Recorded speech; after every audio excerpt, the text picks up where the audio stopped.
একদিকে রয়েছে 5 বারের বিশ্ব চ্যাম্পিয়ন ব্রাজিল, আর অন্যদিকে র্যাঙ্কিং এর শীর্ষে থাকা 3 বারের শিরোপাজয়ী আর্জেন্টিনা। হলুদ জার্সি গায়ে পায়ের কারুকাজ দেখাতে যেমন মুখিয়ে আছে নেইমার, তেমনি আকাশী নীল জার্সি গায়ে নিজের শেষ বিশ্বকাপেও সোনালী ট্রফি উঁচিয়ে ধরার অপেক্ষায় লিওনেল মেসি।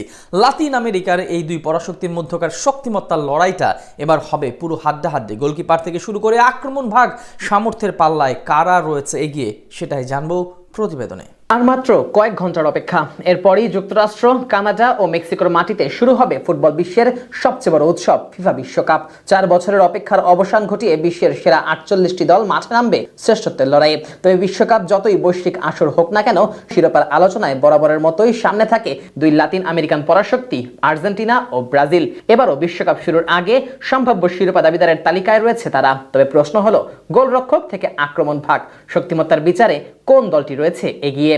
গোলরক্ষক পজিশনে দুই দলই রয়েছে বিশ্ববিখ্যাত দুই নাম। আর্জেন্টিনার ভরসা এমিলিয়ানো মার্টিনেজ, আর ব্রাজিল তাকিয়ে থাকবে আলিসন বেকারের দিকে। মার্টিনেজকে নিয়ে আলাদা করে কিছু বলার প্রয়োজন পড়ে না। 2022 বিশ্বকাপে আর্জেন্টিনার শিরোপা জয়ের অন্যতম নায়ক ছিলেন এই গোলরক্ষক। বিশেষ করে পেনাল্টি শুটআউটে মার্টিনেজ একেবারে অসাধারণ। অন্যদিকে আলিসন বেকার আধুনিক ফুটবলের অন্যতম পরিপূর্ণ গোলরক্ষক। শট ঠেকানো থেকে শুরু করে বল বিল্ড আপ কিংবা সুইপার কিপারের ভূমিকায় তিনি সমান দক্ষ।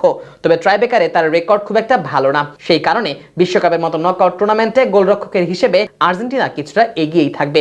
তবে রক্ষণে এগিয়ে রয়েছে ব্রাজিল। যদিও গত বিশ্বকাপের পর থেকে গোল না খাওয়ার পরিসংখ্যানে বিশ্বের সেরা দল আর্জেন্টিনা। তবে ব্যক্তিগত মান বিবেচনা করলে ব্রাজিলের রক্ষণ ভাগকে একটু এগিয়েই রাখতে হবে। ব্রাজিলের সেন্টার ব্যাক হিসেবে আছেন মার্কিনিয়স, ব্রেমার এবং গ্যাব্রিয়েল ম্যাগালাইসের মতো তারকারা।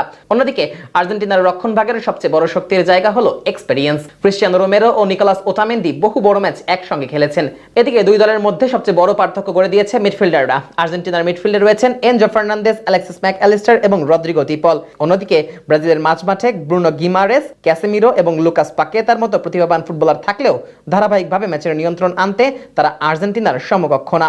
এবার আসা যাক আক্রমণ ভাগে। এখানে ব্রাজিলের জার্সিতে আছেন Vinicius junior, Raphinha, Neymar, Endrick, Gabriel Martinelli ও ম্যাথিউস কুনহিয়ার মতো তারকারা।